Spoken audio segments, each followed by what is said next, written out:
This is Italy in 1922. These marching men are charter members of a new Italian political party, the Fascists, founded and led by a flamboyant ex-editor, ex-army corporal, ex-socialist, Benito Mussolini.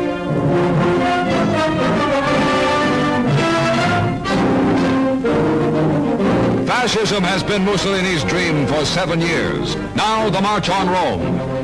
His movement numbers 1 million members, including uniformed black shirts, and Mussolini successfully forces his leadership on the Italian king and people. In the afternoon of October 28, 1922, in a downpour of rain, Mussolini himself arrives. Despite the fact that 80% of Italians still support the constitutional monarchy, his threats of violence and revolution win him the office of premier. On his first anniversary, with the aid of gunfire, kidnapping, and castor oil, he is absolute dictator. Italians must call him Duce. Mussolini stages great national celebrations, at which his own pompous oratory is the chief attraction.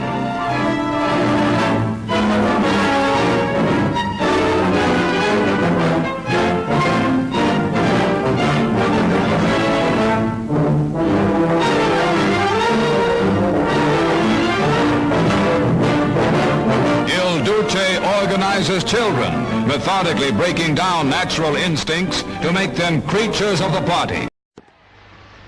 Die Gegner werfen uns Nationalsozialisten vor, und mir insbesondere, dass wir intolerante, unverträgliche Menschen seien.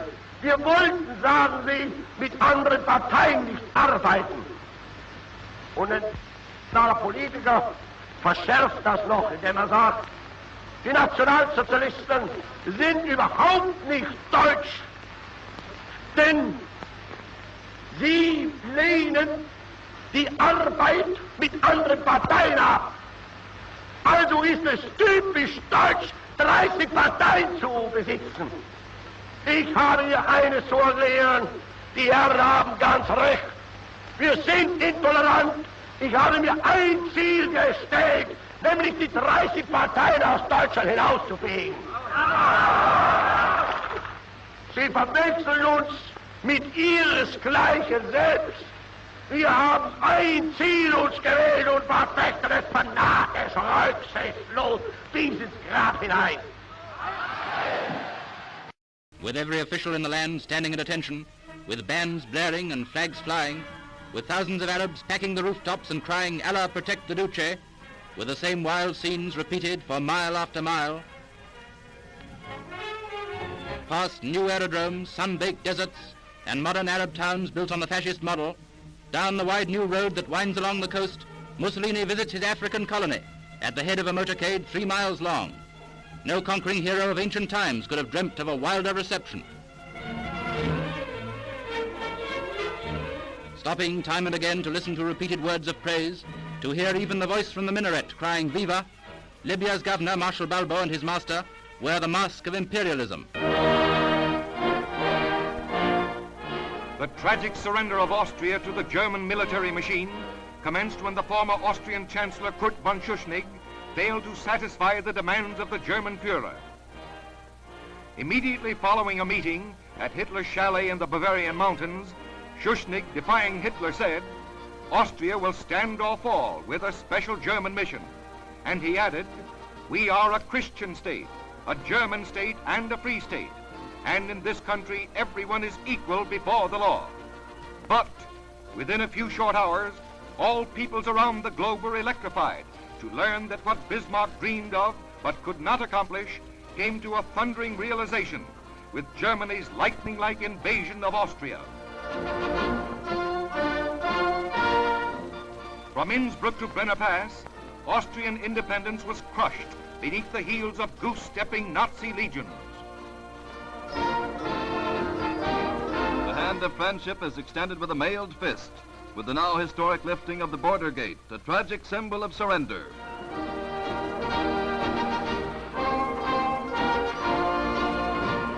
Millions jammed country lanes and city streets to gain a glimpse of the man who proclaimed himself a leader of a peaceful country of 7 million. Here we witness the history-making march that has shaken the entire world.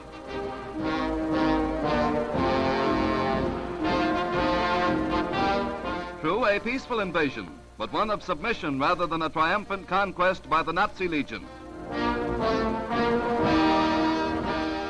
Through the tranquil, colorful town of Lentz, march and ride the army of gray-clad invaders heralding the approach of the new dictator, returning to his native land for the first time in 24 years.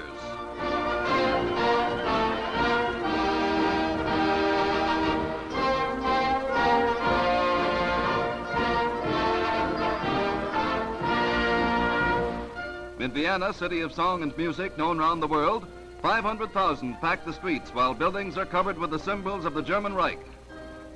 With 6 tanks leading a 2-mile-long procession of Reich army and stormtroopers, and with German bombers patrolling the skies, Adolf Hitler, modern Caesar, enters the land of his birth in his modern chariot of triumph.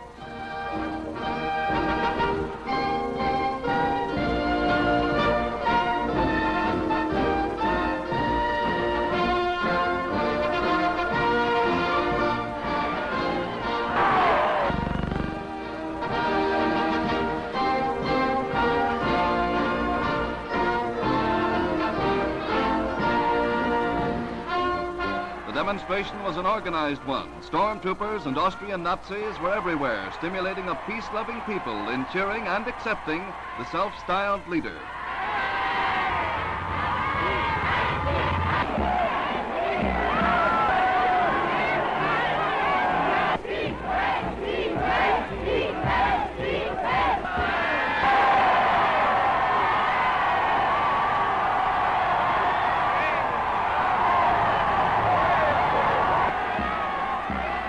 Here might dominates right. Here the same crowds that only yesterday hailed Schuschnigg's promise of continued liberty, today cheer Hitler. Hysteria proclaims the triumph of a dictator and the death of a nation.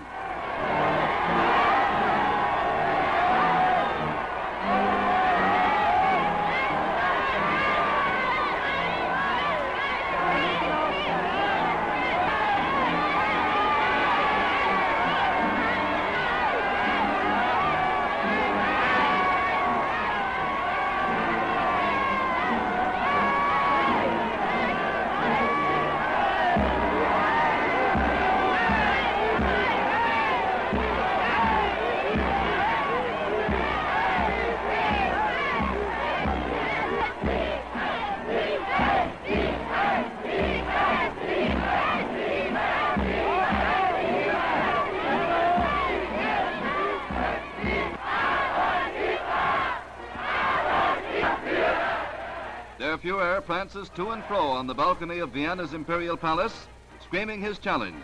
75 million people in one nation. No force on earth can shake us.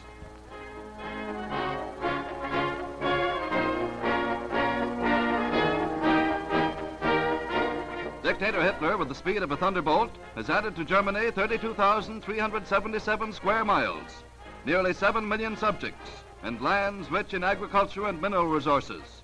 But what has he added to his stature in the world? Through the snow, the legions of occupation march into Czechoslovakia. This rapid stroke, which has outraged all freedom-loving nations of the world, is carried out with military exactitude. Artillery rolls into Prague and mounts guard on the Hradčin, the castle of King Wenceslas. Infantry, too, stride confidently through the streets of the city, now reduced to the capital of a protectorate. Here and there, citizens of German origin give the conquerors a welcome, but Czechs either watch sullenly or stay away. Presently, from a window of the castle, you may catch a glimpse of Hitler himself contemplating his new conquest. Though the great powers remain at peace, this new shock, following hard upon a period of apparent improvement in international relations, appalled the world. Witness the questions addressed to Hitler by Mr. Chamberlain in his speech at Birmingham. By 1938, the student Hitler has outdanced the teacher Mussolini. But Il Duce has given Italy's king and queen a temporary Ethiopian empire, and together with Hitler has helped spread fascism to Spain as well. Single-handed, he defies the League of Nations and gets away with it. Now all Europe trembles at the sound of the Axis goose step, which Il Duce, in compliment to Hitler, has introduced among his own troops.